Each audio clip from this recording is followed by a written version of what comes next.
as a voter, American voter, I shouldn't have to be personally hurt by this to think it's a Mhm. horseshit idea. You can tell Carl's worked up when he starts working blue. Well, I don't consider the H word a cuss word. It's an all-purpose baseball word. You know that, Tom.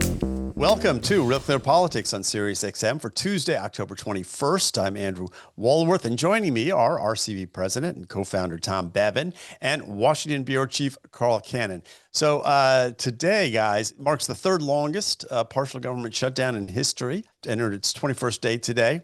We've got some interesting polling on the topic from Reuters Ipsos. Tom, it seems that 50% of Americans blame Republican congressional leadership for the shutdown.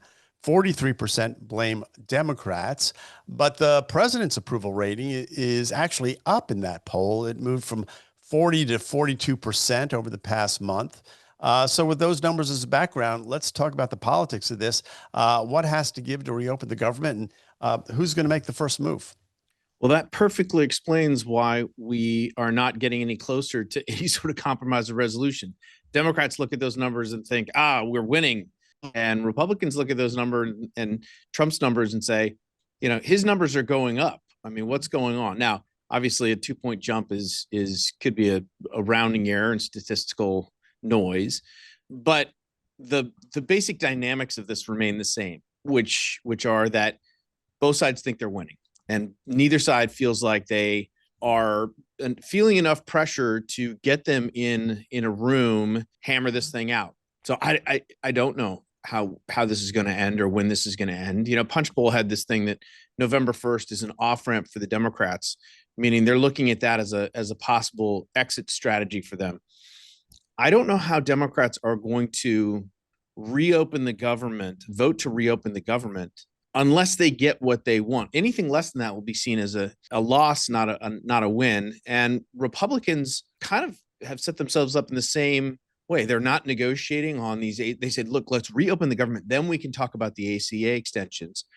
If they put anything in paper to say they're going to approve ACA extensions in exchange for opening the government, that's going to seem to their constituents like a capitulation and a loss. So all the dynamics of this continue to point toward an ongoing shutdown, which, you said third longest. I think the longest is 35 days. We're 2 weeks away from that. I can see it going at least that long, if not maybe a little bit longer. Well, you've got all these government workers now working without pay. In a couple of weeks, funding for food stamps runs out. The national parks are closed. The air traffic controlling system is stressed. There's every reason for any responsible public servant to vote to reopen this government. Unfortunately, we don't have responsible public servants in Washington anymore. We have grandstanding partisans. This poll that you talked about, Andy, it's in some ways inexplicable. 50% of people blame the Republicans for closing the government. The Democrats closed the government. The Democrats passed the law that the Democrats want restored. The funding is a law they passed, and they sunsetted the funding. Why did they do that, Carl? To get the votes. So it didn't look like it was going to explode the budget deficit, which of course it did anyway. Then this what was the big monstrosity? What did Trump call it? One big beautiful bill. Yeah, one big beautiful bill. This took the money out. So the Democrats said, screaming bloody murder.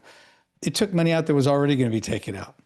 So then the Democrats decide they think these Medicaid cuts, let's just take them at their word for 1 second.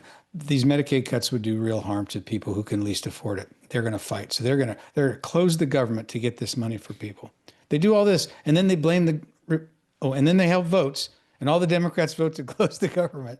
And then they turn around and their talking point is the Republicans close the government, and half the people in the country believe them. Right. So this is not leadership. This is just posturing, and it's unfortunate. They're looking at the polls too and say, okay, we don't have to be responsible. You'd think at some point they'd want to be responsible, especially when food stamps start to be run out, or and the law is these federal employees will get back pay. But at some point you think, did we really want to give federal employees basically a month off free and then get sent? How responsible is that? So, this is just not governance. It's I mean, something else. you've seen And- these Democrats get confronted with their past statements because they're all on record as basically voting for clean CRs to get the government open and calling Republicans hostage takers and the like. The latest was Tim Kaine over the weekend on Meet the Press. Kristen Welker played for him a clip of himself, basically, just a couple of years. It's unconscionable that Republicans would close the government when people, this is hurting people. They're going to die, and because they're not getting their assistance. And she was like, "What's changed?" And he was kind of like, "Well, no," he said it's completely different. Completely different." It's just like, well, I tell you, here's one thing that struck me, and we should point out that this is a partial government shutdown. We always say government shutdown. It is a partial government shutdown. Large parts of the government keep operating as per normal. In this poll, 57% of Americans say the shutdown has not hurt them financially. Only 21% say it has. And even when asked if it has hurt someone the number, Carl, is only 39%. So the vast majority of Americans don't feel this at all. And that's in part by design, right? I mean, Trump has paid the military. He's, Social Security checks are going out. The post office is open. You're getting your mail. It's partial shutdown, and it's really just part of the partial shutdown. Yeah, it's weird, the politics of that. So when the shutdown occurred, President Obama was in office. He made sure that it hurt people. He closed the National Park Service first thing. Right. Now, a lot of the he barricaded the monuments on the mall. Jefferson barricaded the Lincoln Memorial just to make sure people knew, right? And barricaded, that was all a display. Barricaded monuments Tom's talking about that are not even that are normally open to the public 24 hours a day. There's nobody there usually. They had to bring barricades. They didn't just lock the gates. They had to erect gates. And there were some funny things. World War II veterans came, 100-year-old guys, and they told they couldn't go, and people just moved the barricades, and nobody stopped them. But the Obama administration's idea was to maximize the pain. The Trump administration seems to be taking a different tack to minimize the pain. So that they can fire a bunch of people. Trump's game is not clear to me here, and he's starting to hear from people. Josh Hawley was the first, but there are other people who want some of this money that goes to rural areas. It is going to start to hurt, Andy, and you're not going to get money reimbursed for hospital visits and the like. And so the longer it goes on, those numbers will inch up. But again, it shouldn't take that. It shouldn't. As a voter, American voter, I shouldn't have to be personally hurt by this to think it's a horseshit idea. And you'd expect a little more civic spirit on the behalf of, everyday Americans as well as these dolts in Congress. You can tell Carl's worked up when he starts working blue. Yeah, right. Well, I don't consider the H word a cuss word. It's an all-purpose baseball word. You know that, Tom. Okay. So usually you preface it with happy, Carl. Happy horseshit. Yeah, I do. But Tom, back to this poll for a second. 72% say these healthcare subsidies should be continued, according to this poll. 51% of Republicans.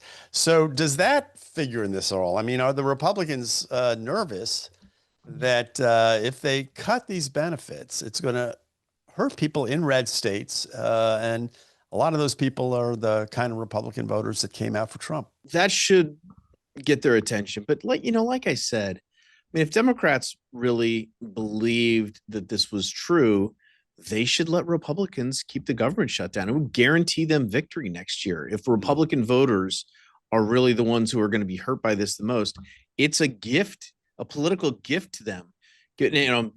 Democrats, I've floated that theory to some Democrats. They say, well, Democrats are responsible and they care about, even if they're red state Republicans. I don't necessarily buy that. Well, but I do think, Tom, the Republican view in Congress is that these cuts were not that draconian and that they can be made if you squeeze out the fraud, and there was a lot of that, and let the states have more leeway in apportioning Medicaid, that people will get the care they really need. That's sort of the party's view.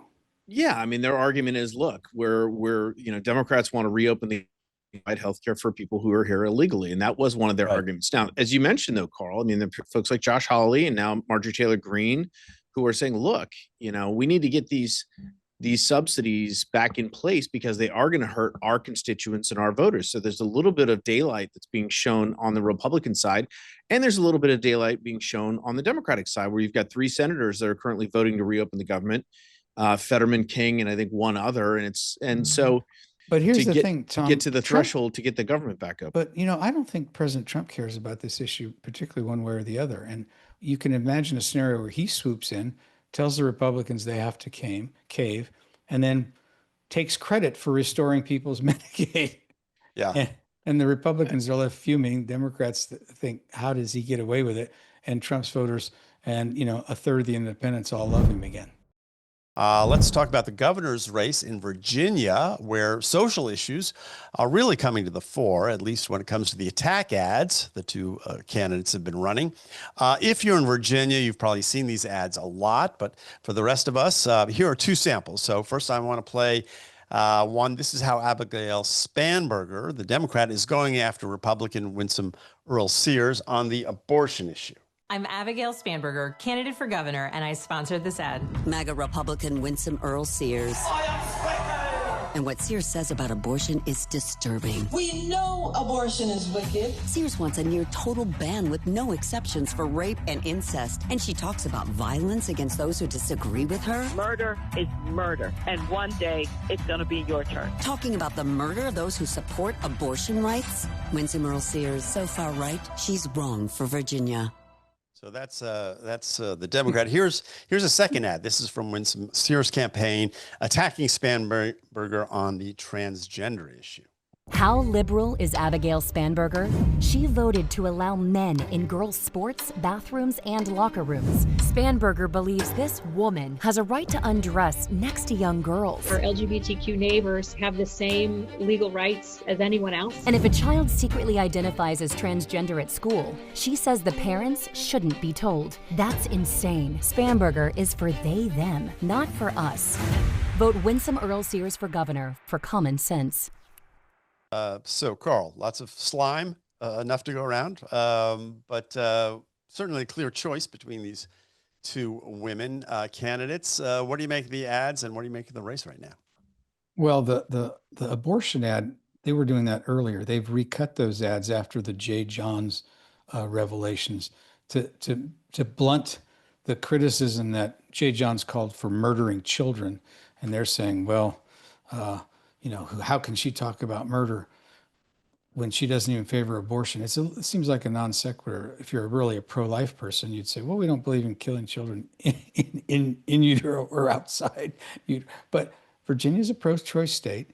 Spanberger's really appealing to Northern Virginia voters, trying to galvanize them. And it's heavily Democratic, heavily government workers. And Winsome Sears is talking about the transgender stuff. That's an issue also plays in Northern Virginia because Loudoun County is the epicenter of it.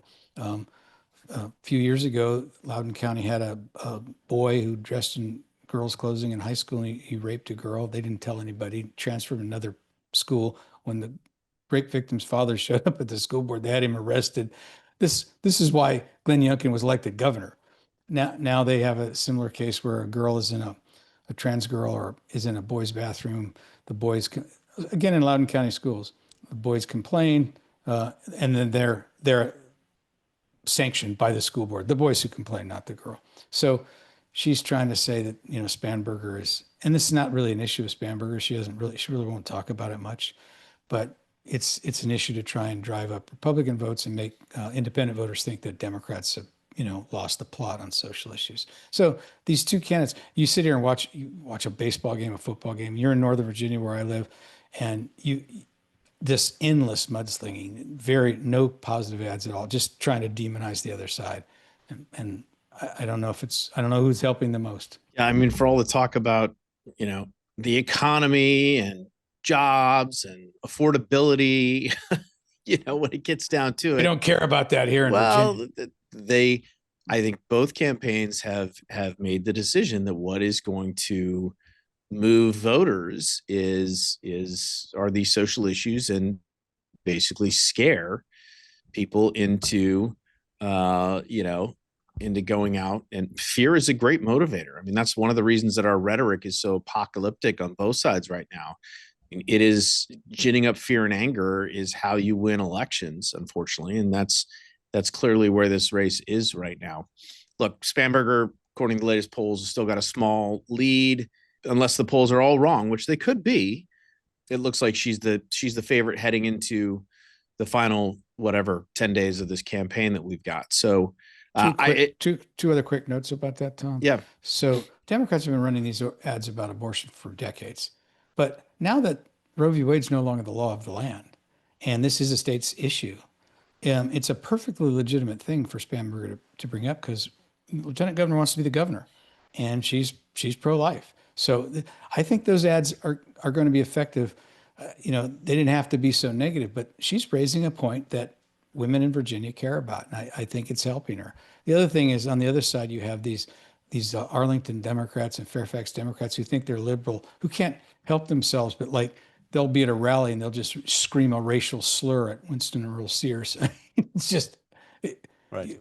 It's quite the guy bizarre. from the JMU football game who worked for Lockheed Martin lost his job. Yeah, well, he should have lost his job. For those of you who haven't seen it, you could find it on the internet. He yelled from the stands to Winston Earl Sears to go back to Haiti. She's not from Haiti, by the way. She's from Jamaica, but I mean, if you're gonna hurl a slur at someone, at least get it right. No, you know what? They rarely get it right. That's like that guy, that Maine candidate. What's his name? Graham Plattner. He's attacking. He comes back from the war and he's putting out these tweets. Why don't black people tip? And then this guy, this 30-year-old Paul Gracia, is that how he pronounces his name? Yeah, we're going to talk about him in a minute, though. Okay. Carl, stop getting ahead of the pro. Yeah. I'll save that. These racial slurs people are hurling just run. It's like a loop running in my mind. All right, I'll wait, Andy. But this anti-trans ad, though, I mean, it really mirrors what Trump did with the Kamala's for they, them, President Trump for you. I mean, it's the exact same language. Still the same language.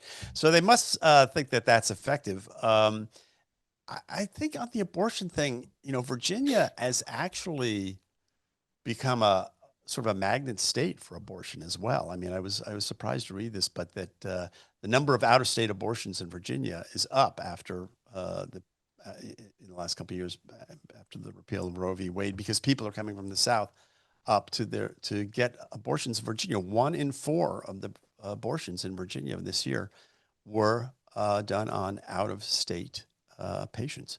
Well, so those out-of-state people can't vote in this election. Right. But I mean, it's just to the point of it being a salient issue. I guess it's increasingly salient. I mean, the question too is, it's salient for Democrat. I don't know how salient it is for independents.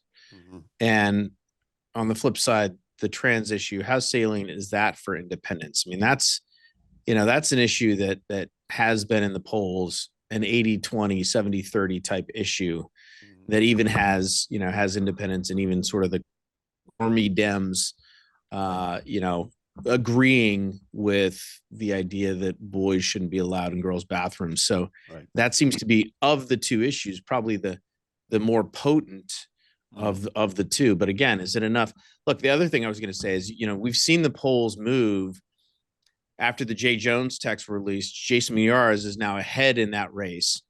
And we've seen the polls tighten a little bit at the top of the ticket, but our poll average, Spanberger still leads by, 4 or 5 points. So it doesn't look like it has hurt her, certainly not the same way that it hurt Jay Jones. And so she looks like, again, still the favorite in this race. Yeah. Well, Tom, Barack Obama is coming to Virginia to campaign. Well, that would lead me to believe that maybe her internal polls show this race a little bit tighter. I mean, and again, I'm not sure how much these endorsements matter. I know Obama's still popular with Democrats, but at the end of the day, are people, if you're undecided, or you really like, if you're an undecided independent or a Democrat, and you're like, oh, well, Obama says I should vote for, so I'm going to get him to go vote for. But that's not why she wants him to campaign. He's coming down to the Tidewater. It's to gin up turnout among their base. And Tom's right. The first thing we wondered is, do her internal polling have that show this race closer?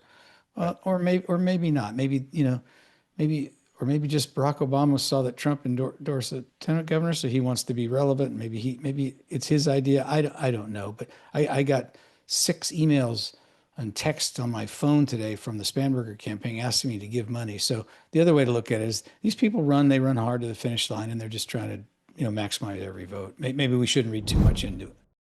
As Carl alluded to earlier in the show, someone who is not having a good day is Paul Ingracia. He's a 30-year-old lawyer who Trump nominated to a 5-year term as head of the Department of Justice's Special Counsel Office.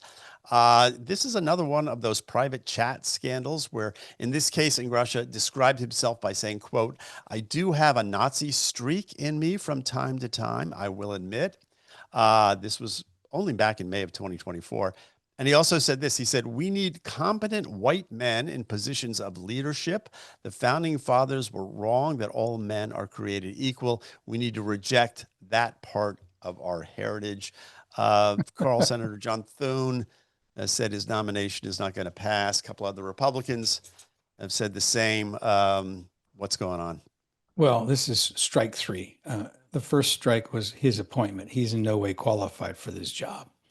You remember when Henry Hyde during the Clinton impeachment said, got caught having an affair, and he said it was a youthful indiscretion. I looked it up. Henry Hyde was like 40 at the time. Well, this guy can't claim youthful indiscretion because he's still youthful. It happened last year, as you pointed out. So he wasn't really qualified. The Republicans on the Hill were not enamored of this choice. President Trump's done that with a number of jobs in his administration, just got some young person, good looking and loyal, but not qualified. The second strike against him was this report that he had taken a group out of town and an underling, a female, he had canceled her room reservation. And so she had to stay in his room. This was already probably going to sink his nomination because there were senators who didn't want to have to vote on that. And now you have this and all these things. I mean, this is it. But Vivek Ramaswamy came up and he said, you can't trust a Chinaman or an Indian. Now, right. He seems to go for the gratuitous slur, not just something that comes up in context, goes out of his way to offend people. And that chat thread that you talked about, it was disbanded because the people on it were so offended by him. These are fellow MAGA Republicans, by the way. Tom, they do say, this is just boyish banter. He's 30 years old and he's just, hanging with the bros. Look, the previous chat thing that Carl was talking about, they got reported by Politico. It's like, someone said like, "I love Hitler." It's like, well, in context, that was like a joke. The person was being sarcastic. And of course, Politico stripped it of its context and slapped it on the front page as if it was like an insult. And it's like, you look at when he says something like, I have a Nazi streak in me or something, like you might be able to say, if you were trying to be as generous and charitable as possible, that's one of those things that maybe he was talking about something else. And it's like, he's like the soup Nazi or something. Right. And he's got this, but the other stuff, it's like, there's no charitable interpretation that even if you spent all day trying to come up with something that would seem to justify any of that shit he said. And so Carl already went through the number of reasons that this guy is not going to be confirmed. And I mean, I think that's just that. All right. Well, let's talk about Karine Jean-Pierre then, just as long as we're talking about people who are out talking. She's got a new book out. She says its aim is to provide a roadmap to moving away from the two-party system. The book's called Independent, a look inside a broken White House, outside party lines. But what she's really getting peppered with are questions about her claim that she saw no decline in acuity when it came to her former boss. Here she is. I think this is CBS. I was his White House press secretary, which means I had a role that saw him practically every day and traveled with him. And you saw nothing. For more than 95%. We've always said, we're not going to say, oh, he didn't age. He aged. And right. He poked fun at it. We always owned up. And with age comes what happens when you get older. Which is? But when we talk about the mental acuity, and again, I take this very, very seriously. Yeah. I never saw anyone who wasn't there. I saw someone who was always engaged. Tom? You convinced she saw someone always engaged? I'm sorry. I am not convinced. Karine Jean-Pierre, number one, I mean, there's just so much that's fascinating about the story, right? On one hand, in order to sell books, she's basically throwing the Democrats, the White House, the Biden administration, her former colleagues under the bus, right? A broken White House. And now I'm an independent. Okay. And yet, as she goes out to try and sell this book, she finds herself defending the administration, her colleagues, the president, and herself by saying, look, I never saw him, and I really find it hard to believe.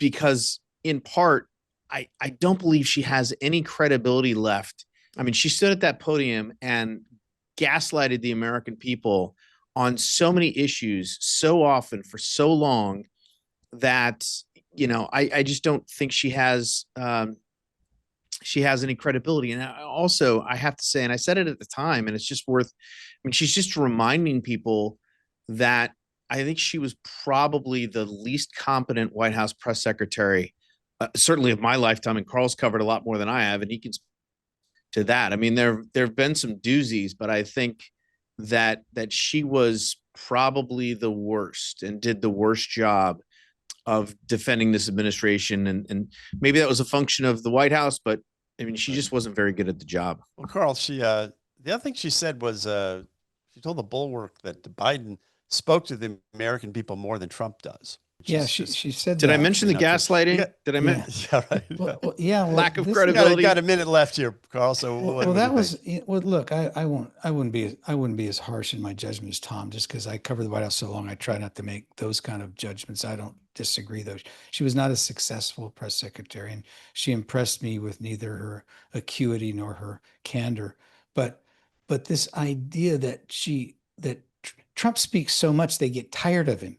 He speaks for hours on end. He gets the pools in there. It's the White House pool in there, and it's nearly like almost a kidnapping. When he holds these people in rooms, he talks endlessly. He gives Fidel Castro-linked speeches constantly.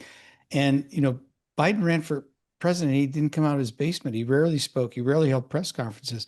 And for her to say that with a straight face, I just think it undermines her book and her point, whatever it is, and it reminds people what Tom said. I don't know why she says things like that, and I wondered that the whole 4 years she was at the podium.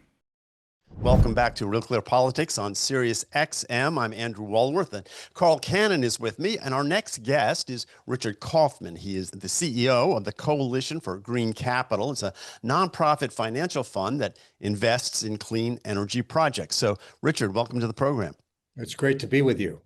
So let's talk about the coalition. It's been around for about 15 years, as I understand it, but you really came into the spotlight in 2022 when, as part of the Inflation Reduction Act, the Biden administration funded you and a few other nonprofits as part of the Greenhouse Gas Reduction Fund. Your grant was for $5 billion with a B, but the Trump administration is now trying to get at least some of that money back. So let's just start there. What exactly is the Trump administration's complaint, and what was the money used for? Well, I'm not sure what their complaint is. I think I'd like to talk about what it is that we're doing, which is that we invest debt in projects. When we talk about projects, renewable energy projects. And the thing about renewable energy projects is that they are the projects that can bring on energy most quickly and most inexpensively in most parts of the country than conventional sources. And as you know, we're in the middle of an electricity crisis. After many years of flat electricity demand growth, demand for electricity has increased dramatically because of AI and onshore manufacturing and continued electrification of transportation. And it's resulting in significant increases in electricity rates for consumers. And so already about 10% so far this year, rates have gone up across the country, in some places much more than that. And there are $29 billion of rate increases that are pending. So this is a real issue, I think, for American pocketbooks. And so what we do is we finance these kind of projects, that renewable projects and distributed solutions that can reduce the cost for Americans.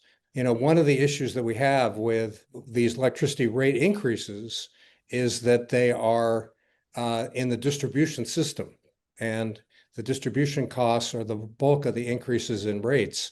And by locating distributed solutions close to where demand for electricity takes place, it avoids many of those costs.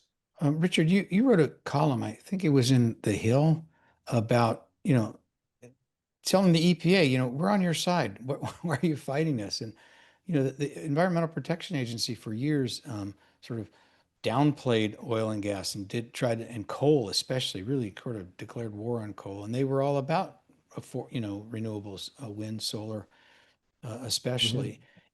But what happened in the last weeks of the Biden administration, they just threw all this money out the door, billions and billions to people, newly formed organizations, like that had Stacey Abrams on it. It seemed to the Biden people, to the Trump people coming in, it just seemed like this massive grift.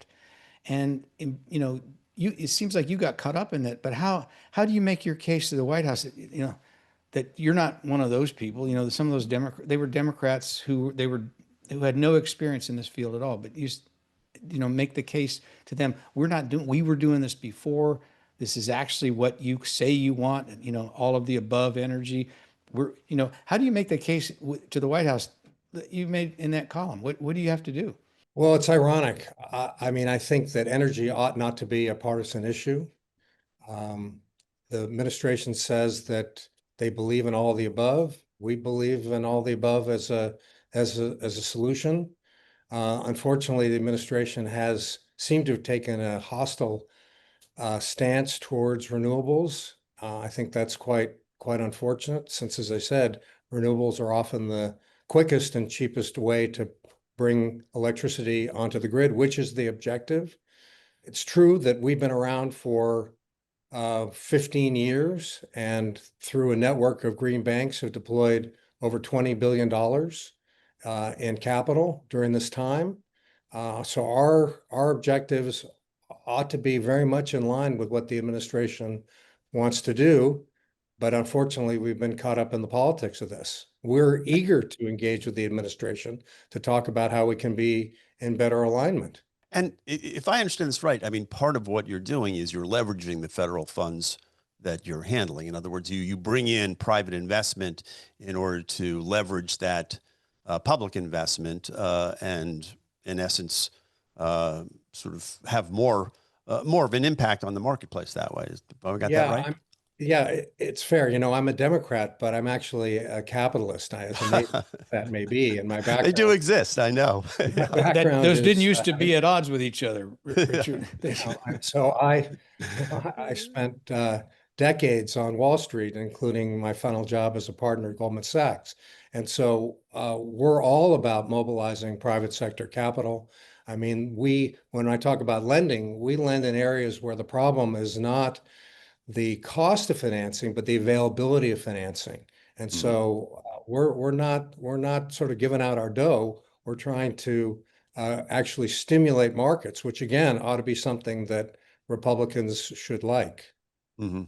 And when we talk about renewables, I mean, we're talking about wind and solar largely. Do you differentiate between the two when you look at these investments? Because the sort of offshore wind is really, I mean, the administration has gone after that very hard with the permitting processes across New England, slowing them down. Do you see a difference between the potential, I guess, of solar and wind? Well, I think actually our particular focus is, again, on areas where traditional financiers have difficulty financing projects, even though they're economic. I know that sounds kind of crazy, but there are projects where the numbers pencil out, but traditional banks just have difficulty lending to things because maybe they're too small. It's very difficult even to get a project loan for $50 million. So I'm not talking about $5,000 loans. It's just very difficult. And so the focus that we have would be on solar storage, fuel cells, energy efficiency projects. And again, these are things that are difficult to finance, and ironically, the things that can be brought onto the grid most quickly, and again, reduce the distribution cost upgrades, which is the major factor in rate increases. Well, you talk about something that's hard, that takes a long time to get online and is really hard to finance. It's nuclear. Have you explored that at all? Because, that's nuclear power was once thought to be, it's going to be the panacea because it doesn't really leave a huge carbon footprint. It's not non-existent, but it doesn't add to global warming. But we're taking in California, take a nuclear plant offline.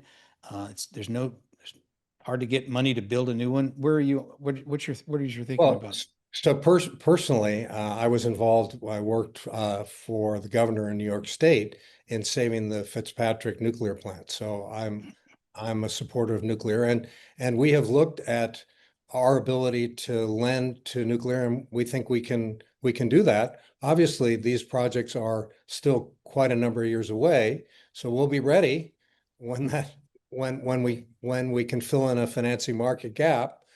But in the meantime, there are plenty of things to do right now. Richard, I guess I got to ask you about this. This is a political theory I have, which is that, once these tech bros discovered how much energy they needed to run their AI data centers, they would sort of all suddenly see the light on nuclear power and become sort of nuclear advocates, and that their funding and their advocacy would sort of follow suit.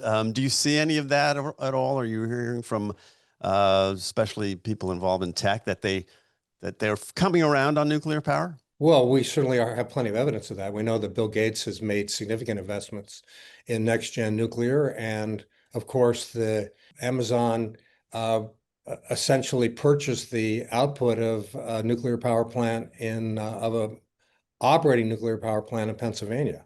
Right. So short answer is absolutely yes. Yeah. So Richard, 9 years ago when Donald Trump was first elected president, RealClearPolitics held an event on energy. I moderated it, and we invited, the sponsor was the American Petroleum Institute, but we invited them, not just oil, but natural gas, coal, representatives from all these industries, wind, solar, nuclear.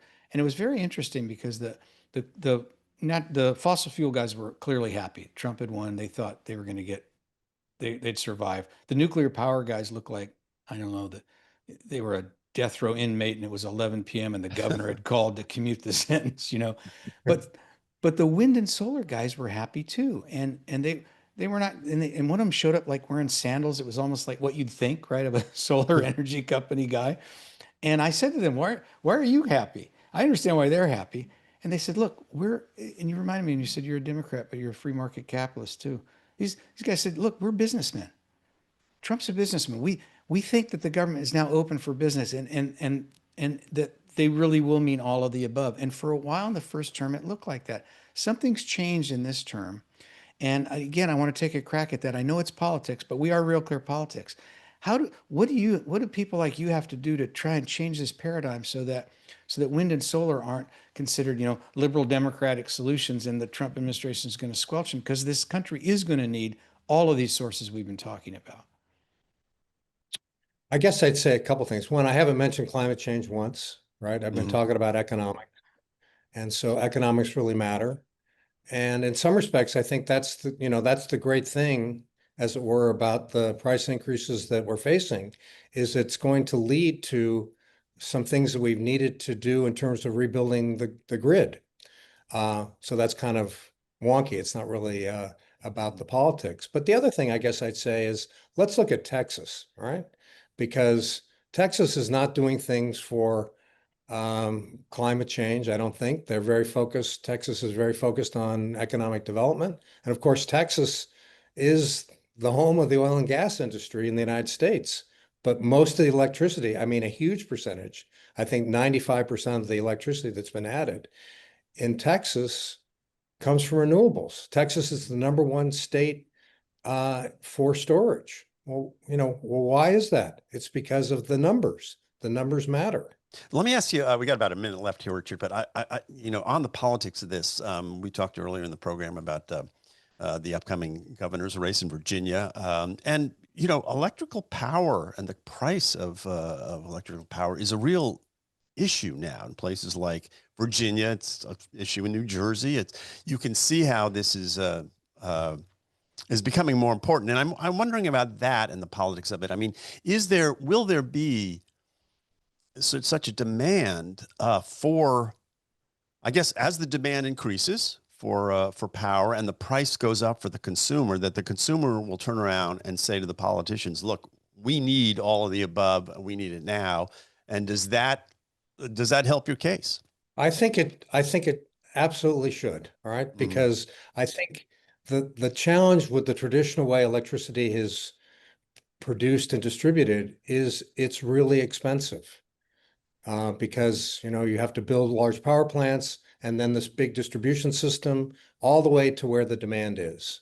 And so if you think about it now the other way, if you have a lot of demand, then you have to build all the capital going back all the way through distribution and transmission to generation. And that's what's costing a lot of money. And that's why I say our particular focus is on these distributed solutions, because intuitively, if you put sources of energy close to where the demand is, you can see how that has a moderating effect on price increases. Yeah. All right. Well, Richard, we're going to have to leave it there. You're listening to Real Clear Politics on Sirius XM. I'm Andrew Walworth. I've got Carl Cannon with me, and we've been talking to Richard Kauffman. He is the CEO of the Coalition for Green Capital, a nonprofit financial fund. It invests in clean energy projects. He's a Democrat and he's a capitalist. So he's always welcome back, Richard. We'd love to have you back soon. Thanks for joining us. Thank you very much. Bye. All right. We'll be back. No, we won't be back. That's our last segment. We'll see you back here tomorrow. Have a great evening.